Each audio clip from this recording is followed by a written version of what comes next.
Hi friends, ಎಲ್ಲರಿಗೂ ನಮ್ಮ ಚಾನಲ್ಗೆ ಸ್ವಾಗತ. ನಾನಿಲ್ಲಿ ಇವತ್ತು ಚಿಕನ್ ಕಬಾಬ್ ಮಾಡೋದು ಹೇಗೆ ಅಂತ ಹೇಳ್ಕೊಡ್ತಿದ್ದೀನಿ. ನಾನಿಲ್ಲಿ ಅರ್ಧ kg ಸ್ಕಿನ್ ಔಟ್ ಚಿಕನನ್ನು ತಗೊಂಡಿದ್ದೀನಿ.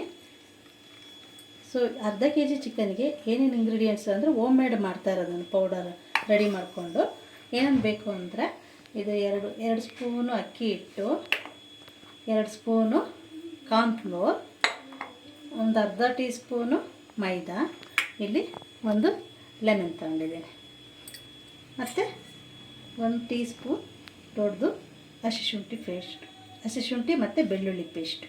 ಇದನ್ನ ಹಾಕೋಣ ಇದಕ್ಕೆ. ಸೊ ನೋಡಿ ಏನೇನು ಹಾಕಿ ಕಲಿಸ್ತೀನಿ ಅಂತ. ಫಸ್ಟು ಶುಂಠಿ ಬೆಳ್ಳುಳ್ಳಿ ಪೇಸ್ಟ್ ಹಾಕೋಣ. ಅಕ್ಕಿ ಹಿಟ್ಟು ತೊಗೊಂಡಿದ್ದೆ ಅಲ್ವಾ, ನೀವು ಮೆಜರ್ಮೆಂಟು 1 kg ಮಾಡೋದಾದರೆ ಇದನ್ನ ಡಬಲ್ ಮಾಡ್ಕೊಳ್ಳಿ, ಗೊತ್ತಾಗ್ಬಿಡುತ್ತೆ ನೋಡಿ ಹಾಕ್ಕೊಳ್ಳಿ. ಓಕೆ, ಅಕ್ಕಿ ಹಿಟ್ಟು ಹಾಕ್ಕೊಳ್ತಾ ಇದ್ದೀನಿ. ಅದೇ ಮೈದಾ ತೋರಿಸಿದ್ದೆ ಅಲ್ವಾ, ಚೂರು ಕೋಟಿಂಗ್ಗೋಸ್ಕರ ಮೈದಾ ಚೂರು ಮತ್ತು ಕಾರ್ನ್ಫ್ಲೋರ್. ಇನ್ನೊಂದೊಂದು ಸ್ಪೂನ್ ಹಾಕ್ಕೊಂಡ್ರೂ ನಡೀತೈತೆ, ಮಂದ ಬರುತ್ತೇನ, ಅದು ಸಾಕಾಗುತ್ತೆ ಇಷ್ಟು. ಇದು ಕಾರ್ನ್ಫ್ಲೋರ್. ಓಕೆ, ನಿಂಬೆಹಣ್ಣು ತೊಗೊಂಡಿದ್ದೆ ಅಲ್ವಾ, ಈಗ ಇದಕ್ಕೆ ಹಿಂಡ್ಕೊತೀನಿ. ಇದಕ್ಕೆ ನಾನು ಮೊಟ್ಟೆ ಆ್ಯಡ್ ಮಾಡ್ತಾ ಇಲ್ಲ, ಸೊ ನಿಂಬೆಹಣ್ಣು ಹಾಕ್ತಾಯಿದ್ದೀನಿ. ನಿಂಬೆಹಣ್ಣು ಹಾಕಿ ಮಾಡ್ತೀನಿ, ಏಕೆಂದರೆ ನಿಂಬೆಹಣ್ಣು ಮೊಟ್ಟೆ ಜೊತೆಗೆ ತಿನ್ನಬಾರ್ದು ಅಂತಾರೆ, ಅದು ನಂಗೆ ಗೊತ್ತಿಲ್ಲ ಸರಿಯಾಗಿ. ಸೊ ಹಾಗಾಗಿ ನಾನು ಹೋಮ್ ಮೇಡ್ ಮಾಡೋದಾದರೆ ಈ ಥರ ನಿಂಬೆಹಣ್ಣು ಹಾಕಿ ಮಾಡ್ತೀನಿ. ಅದೇನಾದ್ರು ಗೊತ್ತಿದ್ರೆ ನನಗೆ ಕಮೆಂಟ್ ಮಾಡಿ. ಆಮೇಲೆ ಏನಾದರೂ ಅಂಗಡಿ ಪಾಕೆಟ್ ಆದರೆ ತಂದರೆ ಅದಕ್ಕೆ ನಾನು ಮೊಟ್ಟೆ ಹಾಕ್ತೀನಿ, ಮೊಟ್ಟೆ ಹಾಕಿ ಕಾಲಿಸಿ ಮಾಡ್ತೀನಿ. ಇದು ಮನೇಲೇ ಪೌಡರ್ನ ರೆಡಿ ಮಾಡಿ ಮಾಡ್ತಾ ಇರೋದು. ಓಕೆ ಫ್ರೆಂಡ್ಸ್, ನಿಂಬೆಹಣ್ಣು ಹಾಕ್ಕೊಂಡೆ. ಇದಕ್ಕೀಗ ಸಾಲ್ಟ್ ಹಾಕೋಣ. ಶುಂಠಿ ಬೆಳ್ಳುಳ್ಳಿ ಪೇಸ್ಟಲ್ಲೇ ಉಪ್ಪಿರುತ್ತೆ, ಉಪ್ಪನ್ನ ನೋಡಿ ಹಾಕ್ಕೊಳ್ಳಿ. ಅರ್ಧ kgಗೆ ಇಷ್ಟು ಸಾಕಾಗ್ಬೋದು. ಆಮೇಲೆ ಫ್ರೆಂಡ್ಸ್ ಖಾರ ಪುಡಿ ಹಾಕ್ತಾಯಿದ್ದೀನಿ, 1 ಸ್ಪೂನು. ಖಾರ ನೋಡಿ ಹಾಕ್ಕೊಳ್ಳಿ, ಇದು ಮನೇಲಿ ಮಾಡಿರೋದ್ರಿಂದ ಅಷ್ಟು ಖಾರ ಇಲ್ಲ, ಹಾಗಾಗಿ 1.5 ಸ್ಪೂನ್ ಹಾಕ್ತಾಯಿದ್ದೀನಿ. ಸೊ ಖಾರ ಇದ್ದರೆ ನೀವು ನೋಡಿ ಹಾಕ್ಕೊಳ್ಳಿ. ಓಕೆ, ಇದಕ್ಕೊಂಚೂರು ಧನಿಯಾ ಪುಡಿ ಸೇರಿಸ್ತಾಯಿದ್ದೀನಿ, ಒಂದು ಅರ್ಧ ಟೀ ಸ್ಪೂನಷ್ಟು. ಚೂರು ಗರಂ ಮಸಾಲೆ, ಚೂರು ಸ್ವಲ್ಪ ಸಾಕು, ಮಸಾಲ ಜಾಸ್ತಿ ಬೇಡ. ಇದನ್ನೆಲ್ಲ ಮಿಕ್ಸ್ ಮಾಡ್ಕೊಳ್ಳೋಣ. ಚೆನ್ನಾಗಿ ಮಿಕ್ಸ್ ಮಾಡಿ. ಒಂದು ಅರ್ಧ ಟೀ ಸ್ಪೂನಷ್ಟು ಅರಿಶಿನ ಹಾಕೊಳ್ಳಿ. ಓಕೆ, ಇದೆಲ್ಲ ಚೆನ್ನಾಗಿ ಮಿಕ್ಸ್ ಮಾಡಿಬಿಟ್ಟು ಇದಕ್ಕೆ ಬೇಕಾದ್ರೆ ನೀವು ಮೊಸರನ್ನು ಆ್ಯಡ್ ಮಾಡ್ಬೋದು. ಚೂರು ನಾನು ಮೊಸರು ಹಾಕ್ತಾಯಿಲ್ಲ, ಇದನ್ನೆಲ್ಲ ಚೂರು ನೀರು ಹಾಕ್ಕೊಂಡು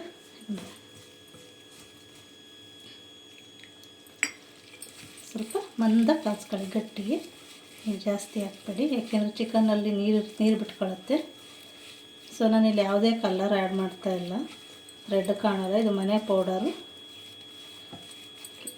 ಚೂರು ನೀರು ಹಾಕೋಣ.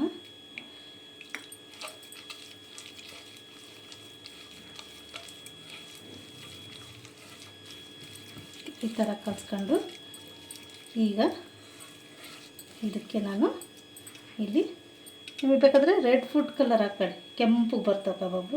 ಇಲ್ಲಾಂದರೆ ಕಾಶ್ಮೀರ ರೆಡ್ ಚಿಲ್ಲಿ ಪೌಡರ್ ಇರುತ್ತಲ್ವ, ಅದನ್ನ ಹಾಕ್ಕೊಳ್ಳಿ. ಇದು ಮನೆಯಲ್ಲೇ ಮಾಡಿರೋ ಮೆಣಸಿನ ಪುಡಿ, ಹಂಗಾಗಿ ಈ ಕಲರ್ ಇದೆ.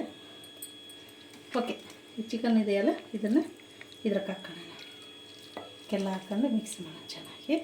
ಇದನ್ನು ಚೆನ್ನಾಗಿ ಈ ಥರ ಮಿಕ್ಸ್ ಮಾಡ್ಕೊಳ್ಳಿ. ಚೆನ್ನಾಗಿದು ನೆನೆಬೇಕು. ಅದ್ರ ಜೊತೆಗೆ ನಿಮಗೆ ಫುಡ್ ಕಲರ್ ಬೇಕಾದರೆ ಆ್ಯಡ್ ಮಾಡ್ಕೊಳ್ಳಿ. ಇದು ಕೆಂಪು ಕಾಣ್ತಾ ಇಲ್ಲ, ಮಾತ್ರ ಟೇಸ್ಟ್ ಮಾತ್ರ ಸೂಪರಾಗಿರುತ್ತೆ. ಅಕ್ಕಿ ಹಿಟ್ಟೆಲ್ಲ ಆಗಿರೋದ್ರಿಂದ ಕ್ರಿಸ್ಪಿಯಾಗಿ ಬರುತ್ತೆ. ನಾನು ತೋರಿಸಿರೋ ಮೆಜರ್ಮೆಂಟಲ್ಲಿ ಇಷ್ಟಕ್ಕೆ ಸಾಕಾಗುತ್ತೆ. ಸೊ ನಿಮ್ಗೆ ಇನ್ನೊಂಚೂರು ಮಂದ ಬೇಕು ಅಂದರೆ ಎಲ್ಲ ಇನ್ನೊಂಚೂರು ಜಾಸ್ತಿ ಹಾಕೊಳ್ಳಿ ಅಷ್ಟೇ. ಈಗ 1 kg ತಗೊಂಡ್ರಿ ಅಂದರೆ ಅದನ್ನ 4 ಸ್ಪೂನ್ ಹಾಕಿ, ಈ ಥರ ಸ್ಪೂನಲ್ಲಿ ಚೆನ್ನಾಗಿ ಈ ಥರ ಮಿಕ್ಸ್ ಮಾಡಿ. ಇದನ್ನು ಏನು ಮಾಡಬೇಕು ಇವಾಗ ಅಂದರೆ ಒಂದು 20 ನಿಮಿಷ ಚೆನ್ನಾಗಿ ನೆನೆಯಕ್ಕೆ ಬಿಡೋಣ. ಆಮೇಲೆ ಎಣ್ಣೆಗೆ ಹಾಕ್ತೀನಿ. ಒಂದು 20 ನಿಮಿಷ ನೆನೆಯಕ್ಕೆ ಬಿಡೋಣ. ಇದು ಕಲಸಿಟ್ಟಿದೆ ಅಲ್ವಾ, 20 ಮಿನಿಟ್ಸ್ ಆಗಿದೆ. ಸೊ ಈಗ ಬಾಣಲಿ ಇಟ್ಟಿದ್ದೀನಿ ಕರಿಲಿಕ್ಕೆ, ಇದಕ್ಕೆ ಆಯಿಲ್ ಹಾಕೊಳ್ಳೋಣ. ಓಕೆ ಫ್ರೆಂಡ್ಸ್, ಬಾಣಲಿ ಇಟ್ಟು ಎಣ್ಣೆ ಹಾಕೊಂಡಿದ್ದೀನಿ. ನಾನಿಲ್ಲಿ ಸ್ವಲ್ಪನೇ ಎಣ್ಣೆ ಹಾಕೊಂಡಿದ್ದೀನಿ, ಏಕೆಂದರೆ ಜಾಸ್ತಿ ಎಣ್ಣೆ ಹಾಕೊಂಡ್ರೆ ನಾನು ಕಬಾಬ್ ಕರೆದಿರೋ ಎಣ್ಣೆ ಮತ್ತೆ ವಾಪಸ್ ಯೂಸ್ ಮಾಡಲ್ಲ, ಹಾಗಾಗಿ ಇದನ್ನು ಚೆಲ್ಬಿಡ್ತೀನಿ ನಾನು. ಹಾಗಾಗಿ ಸ್ವಲ್ಪ ಹಾಕೊಂಡಿದ್ದೀನಿ, ಇದರಲ್ಲೇ 1-2 ಎಣ್ಣೆ ನಿಧಾನ ಕರಿತೀನಿ. ಸೊ ಇದನ್ನೀಗ ಎಣ್ಣೆಗೆ ಹಾಕೋಣ. ಓಕೆ ಫ್ರೆಂಡ್ಸ್, ಎಣ್ಣೆ ಕಾದಿದೆ. ಸೊ ನಾನಿಲ್ಲಿ ಒಂದೊಂದೇ ಹಾಕ್ತೀನಿ ಕಬಾಬು. ಅಂದರೆ ಇದು ಬೆಳ್ಳಗಿದ್ದಾವೆ, ಯಾಕೆಂದರೆ ನಾನು ಮನೆಗೆ ಖಾರ ಪುಡಿಯಾಗಿರೋದ್ರಿಂದ ಈ ಥರ ಬೆಳ್ಳಗಿದೆ. ನೀವು ರೆಡ್ ಚಿಲ್ಲಿ ಪೌಡರ್ ಯೂಸ್ ಮಾಡಿ, ಮಾತ್ರ ಟೇಸ್ಟ್ ಮಾತ್ರ ಸೂಪರಾಗಿರುತ್ತೆ, ತುಂಬ ಚೆನ್ನಾಗಿರುತ್ತೆ ಟೇಸ್ಟು.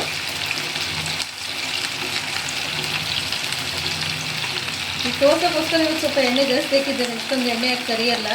ಏಕೆಂದರೆ ಅದು ಇದೇನೋ ಕಬಾಬು ಇದೆಲ್ಲ ಕರೆದಿದ್ದೆಣ್ಣೆ ಯೂಸ್ ಮಾಡೋಕ್ಕೆ ಒಂಥರ ಇದೆ. ಅದನ್ನೆಲ್ಲ ಈ ಎಣ್ಣೆನ ಕ್ಲೀನ್ ಮಾಡ್ಕೊಂಡು ಮತ್ತೆ ಯೂಸ್ ಮಾಡ್ಬೋದು. ಆದರೆ ಅದೇನೋ ಚಿಕನ್ ಕಬಾಬ್ ಕರೆದಿದ್ದು ಮತ್ತೆ ವಾಪಸ್ ವೆಜ್ಜಿಗೆಲ್ಲ ಯೂಸ್ ಮಾಡೋಂಗಿರಲ್ಲ. ಓಕೆ ಫ್ರೆಂಡ್ಸ್, ಇದನ್ನು ಟರ್ನ್ ಮಾಡಿ ಬೇಯಿಸೋಣ. ಸಣ್ಣ ಉರಿಯಿಂದ ಬೇಯಿಸ್ಕೊಳ್ಳಿ. ಚೆನ್ನಾಗಿ ನೆನಿಬೇಕು ಫ್ರೆಂಡ್ಸ್, ಚೆನ್ನಾಗಿ ನೆನೆದಷ್ಟು ಕಬಾಬ್ ತುಂಬ ಚೆನ್ನಾಗಿ ಬರುತ್ತೆ.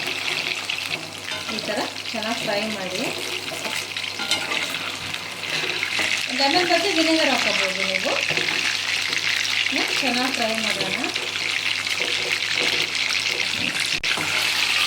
ಈ ಥರ ಇದ್ದರೆ ಯಾಕೆಂದರೆ ಇದರಲ್ಲಿ ಜಾಸ್ತಿ ಮಸಾಲೆನೂ ಇರಲ್ಲ, ಹೀಗೆ ತಿಂದ್ರೂ ಚೆಂದಾಗುತ್ತೆ. ನೀವು ಇನ್ನೂ ಸ್ವಲ್ಪ ಕಾನ್ಫ್ಲೋರ್ ಹಾಕಿ ಹಾಕೊಳ್ಳಿ, ಇನ್ನೂ ಮಂದ ಬರಬೇಕು, ಫುಲ್ಲೆಲ್ಲ ಕೋಟಿಂಗ್ ಚೆನ್ನಾಗಿ ಬರಬೇಕು, ಇನ್ನೂ ಜಾಸ್ತಿ ಕೋಟಿಂಗ್ ಬೇಕು ನಿಮಗೆ. ಇನ್ನೊಂದು ಸ್ಪೂನ್ನ ಆ್ಯಡ್ ಮಾಡ್ಕೊಳ್ಳಿ. ನಾನು ಸಾಕಾಗುತ್ತೆ ಅಂತ ಇಷ್ಟು ಹಾಕಿದ್ದೀನಿ, ನನಗೆ ಸಾಕು.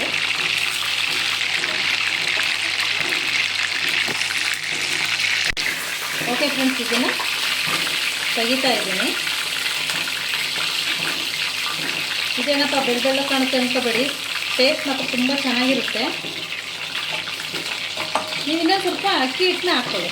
ಅಕ್ಕಿ ಹಿಟ್ಟು ಒಂದು ಸ್ವಲ್ಪ ಜಾಸ್ತಿ ಇದ್ರೆ ಏನು ತೊಂದರೆ ಇಲ್ಲ, ಚೆನ್ನಾಗಿರುತ್ತೆ. ನಾನು ಸ್ವಲ್ಪ ಅಕ್ಕಿ ಹಿಟ್ಟು ಜಾಸ್ತಿ ಹಾಕ್ತೀನಿ. Okay friends, chicken kebab ready ಆಯಿತು, ಹೋಮ್ ಮೇಡ್ ಚಿಕನ್ ಕಬಾಬ್. ಸೊ ಇದಕ್ಕೆ ನಾನು ಟೊಮೆಟೊ ಕೆಚಪ್ಪು ಮತ್ತು ನೀರುಳ್ಳಿ, ಸೌತೆಕಾಯಿ ಮತ್ತು ನಿಂಬೆಹಣ್ಣು ತಗೊಂಡಿದ್ದೀನಿ ಸೈಡ್ಸಿಗೆ. ಸೊ ನಾನೀಗ ಟೇಸ್ಟ್ ಮಾಡ್ತಾಯಿದ್ದೀನಿ. ಸೊ ನೀವು ಮನೇಲಿ ಟ್ರೈ ಮಾಡಿ, ಹೇಗಿದೆ ಅಂತ ನನಗೆ ಹೇಳಿ, ಮತ್ತು ಲೈಕ್ ಮಾಡಿ, ಕಾಮೆಂಟ್ ಮಾಡಿ, ಮತ್ತು ನಾನು ಮಾಡೋ ರೆಸಿಪಿನ ಶೇರ್ ಮಾಡಿ, ಮತ್ತು ಪ್ಲೀಸ್ ನಮ್ಮ ಚಾನಲ್ನ ಸಬ್ಸ್ಕ್ರೈಬ್ ಮಾಡಿ. Okay, thank you. ಮತ್ತೆ ನೆಕ್ಸ್ಟ್ ರೆಸಿಪಿಯೊಂದಿಗೆ ಮೀಟ್ ಆಗೋಣ. ಬಾಯ್.